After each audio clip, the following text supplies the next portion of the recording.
Over the past 70 years, military weapons have become way more powerful, but have also become a lot less cool looking. Take this barrage of rockets from World War II, for example. Over 1,000 rockets could be loaded by hand into slanted racks on specially modified ships. And once the racks were full, it was showtime. Within a minute, 1,000 rockets would be fired to clear beaches. This was mesmerizing even to the friendly forces.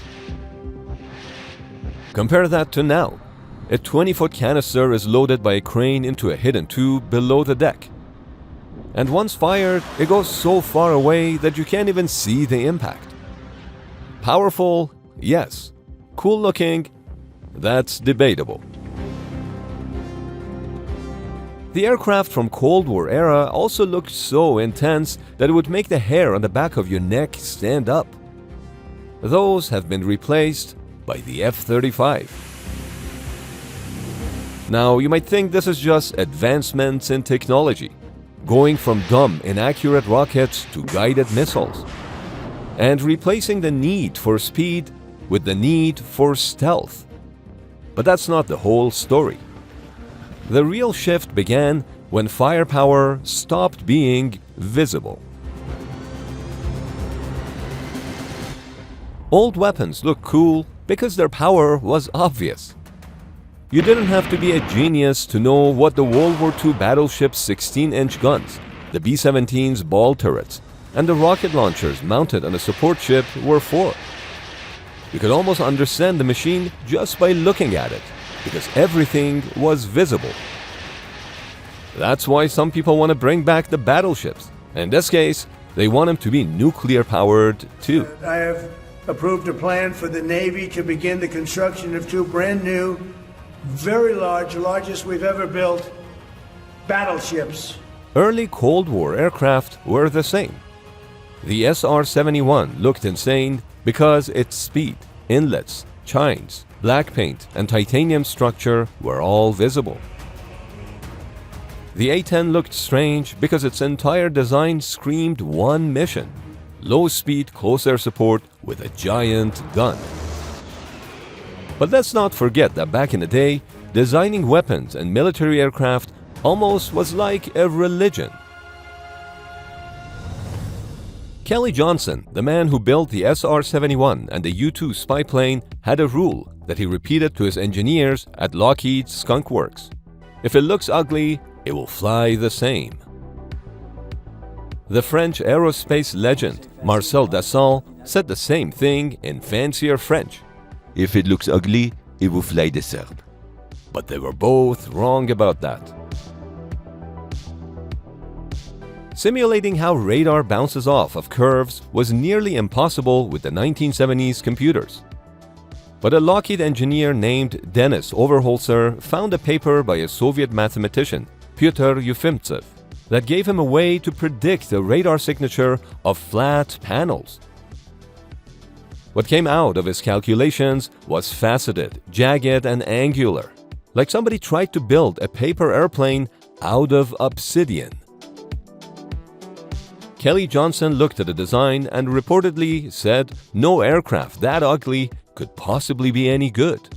But as we know, the F-117 Nighthawk was legendary. As computation power increased and materials and design tools improved, stealth aircraft eventually got their curves.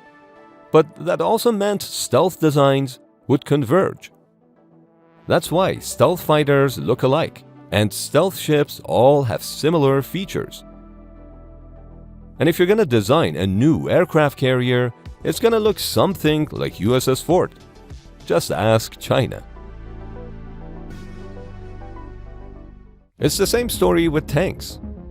Here is what an ancestor of modern tanks looked like: the Boireau machine. No one can deny that it was very interesting looking, especially for 1914. And here is the second model. But once the designers figured out what the perfect balance of armor, speed, weapons, and maneuverability was, they all started looking pretty similar. Too bad that in the age of drones and javelins, tanks are now pretty much obsolete. The military's old way of solving uncertainty was to just fire more ammunition at the target. And that's why battleships had armor, bombers had defensive guns, and tanks looked like thick steel boxes, because they were thick steel boxes. But today, the weapon is really a chain. A drone spots the target, a command center approves it, a ship launches the missile, but another platform like a fighter jet may guide it. The target never sees the shooter.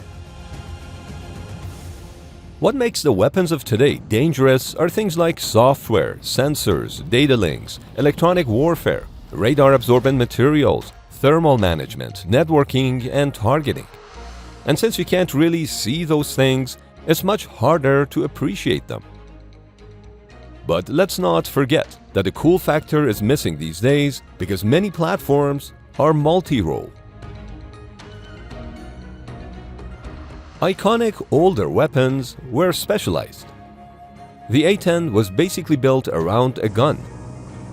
The SR-71 was built around speed and altitude. The Iowa-class battleships were built around enormous naval gunfire. But today's modern programs often try to satisfy multiple services, missions, and upgrade paths, all at once. The F-35 is the obvious example. It's one family of aircraft, but for the Air Force, the Navy, and the Marine Corps, with conventional takeoff, carrier, and short takeoff vertical landing variants. That makes the aircraft incredibly complex and useful, but visually less pure than something designed around one specific mission. Now, looks aside, multi-role platforms in some cases can be a complete disaster. Have you heard of the littoral combat ships, also known as the LCS? I got to tour the Freedom Class variant a couple of years ago. The cool part was that they're powered by the naval variant of the Boeing 777 jet engine. But the overall program turned out to be an embarrassment for the Navy. The idea of the LCS was to move toward a multi-role ship that could handle surface warfare, anti-submarine warfare, and mine countermeasures.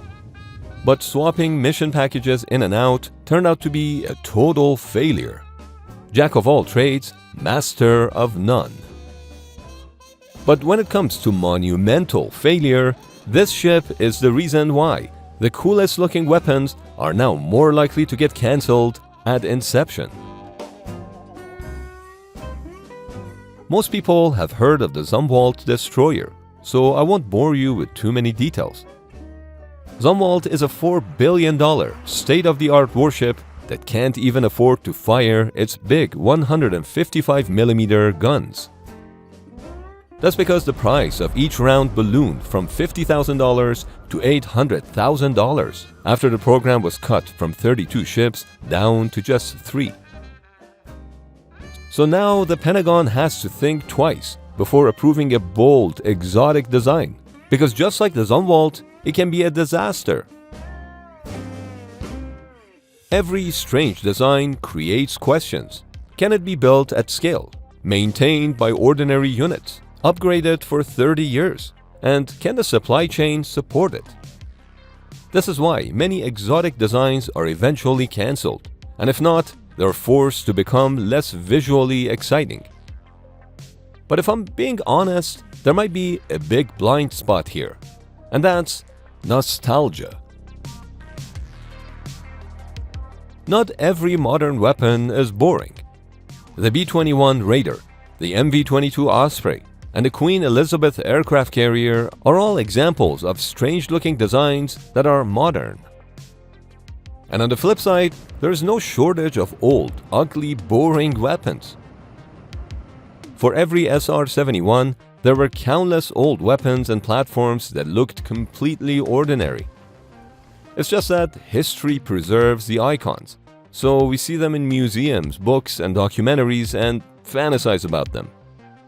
The grass is always greener, even on the other side of history.